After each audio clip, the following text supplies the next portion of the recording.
When did you kind of realize this is what you're here to do? Like, when did that start sinking with you?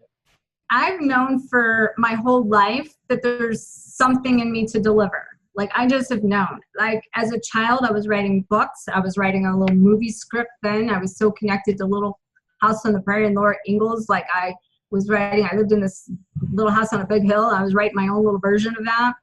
And so there was something inside of me that always knew I had this message to really convey. And so whenever I became a chiropractor, and started learning more of the energy concepts, I started at that time, the whole time, it was like, I'm here in this plane, but there's something somewhere else. I just knew it. Yeah.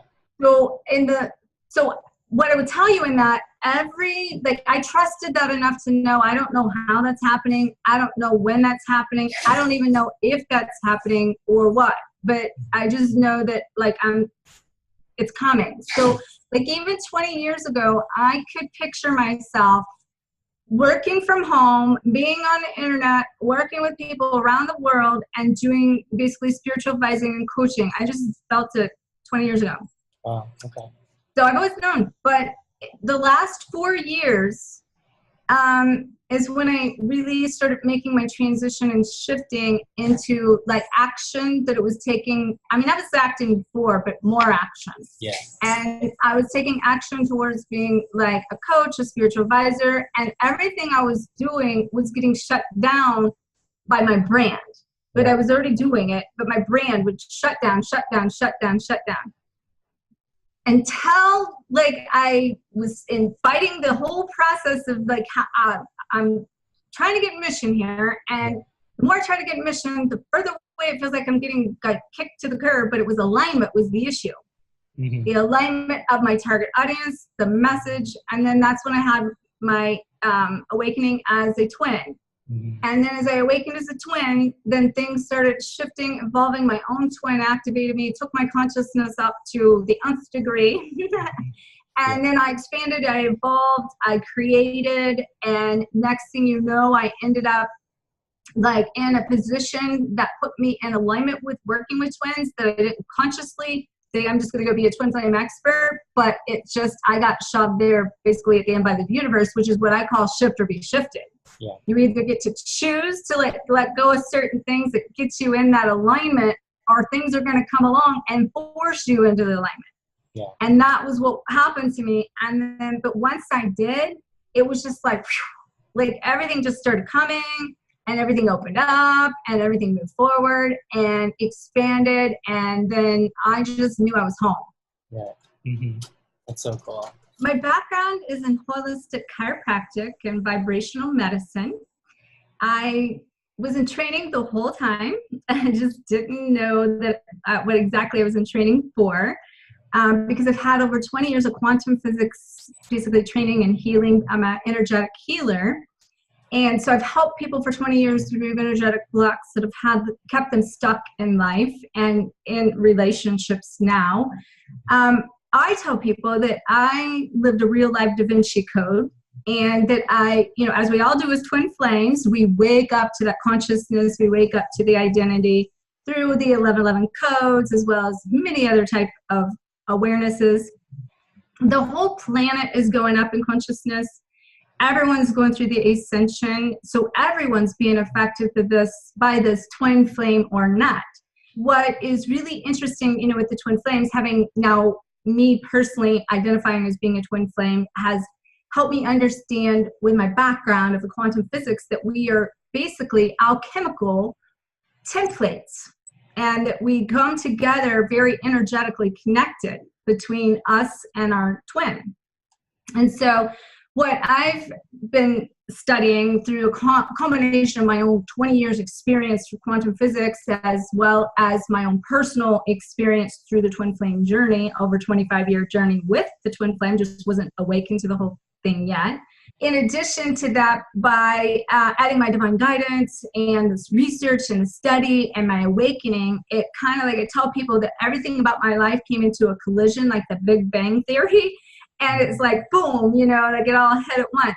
And I went through so much of that dark night of the soul personally. I I went through those challenges of the karmic soulmates, of clearing and purging the karma. And I mean, on a deep level, because I went through bad relationships in the past and got a divorce and went through 4 years of healing and transformation. And I went through what I would consider so many rebirths myself. You know what I mean? Like going through like multiple evolutions of that to reach a new layer over a period of time through completing a circle of life and finding the seasons of myself and rediscovering who I was all along.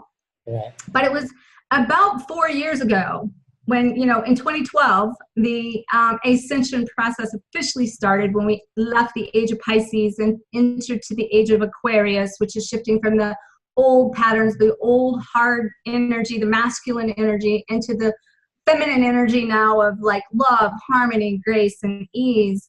That is the evolutionary cycle here. And as that came, so many people were going up in consciousness and getting their awakening and going through these mass purges on every layer of their being and in their life to purge these things out. Right. So after going through that 4 years of basically finding myself again, I had reconnected with a karmic soulmate, and in that karmic soulmate attachment took me through the fullness of it all, and 4 years of heaven to 3 years of hell to break me apart, really. Mm-hmm. I mean, and it hurt. Can like you talk in a big about way. And that? Can you talk about that a little bit, like the whole karmic soulmate and what you mean by that? yeah, so first of all, like when people think of the term twin flame, they think they're looking for their soulmate. Okay. But it's really their other energetic half. It's the other energetic of their soul template with the same soul signature and the same heart vibration. And so when we incarnate with our twin, we come into when we set up a contract that's an evolutionary agreement since the beginning of time. And most of the time, only one is incarnated at a time.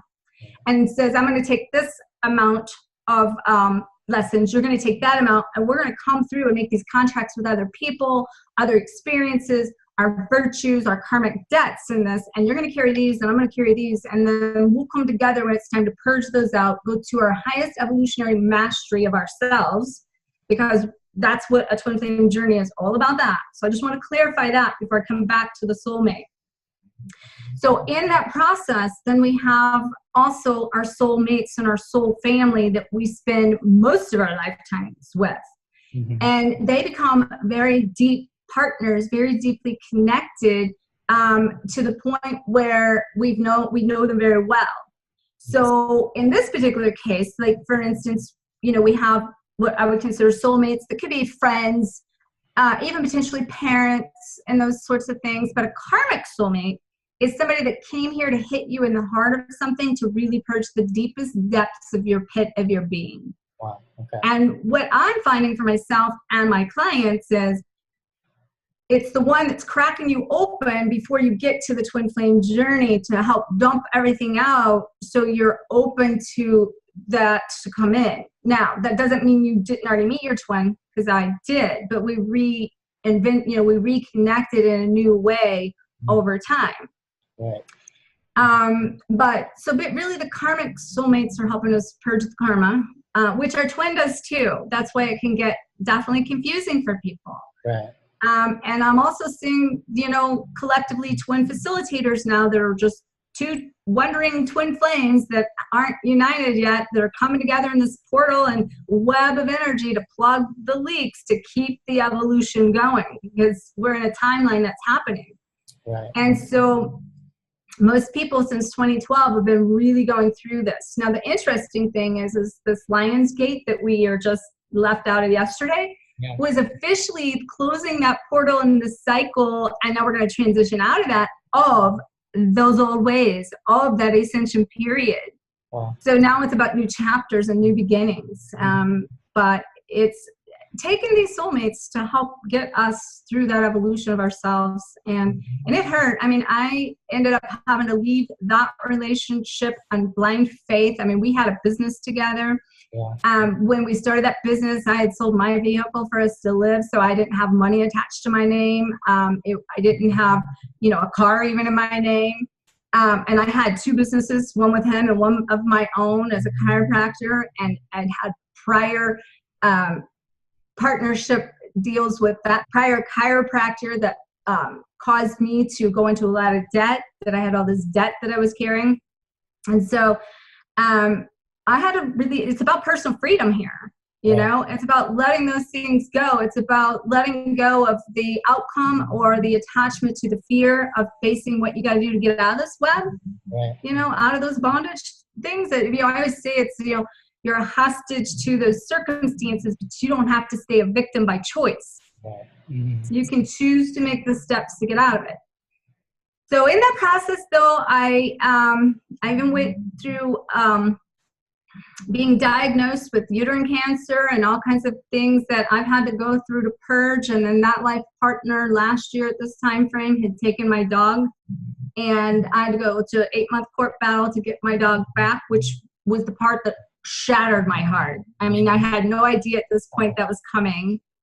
And to me, you know, if you follow anybody followed me over the last year on my YouTube, like they saw that whole journey, and it took my dog to break that open for me to really heal at the end.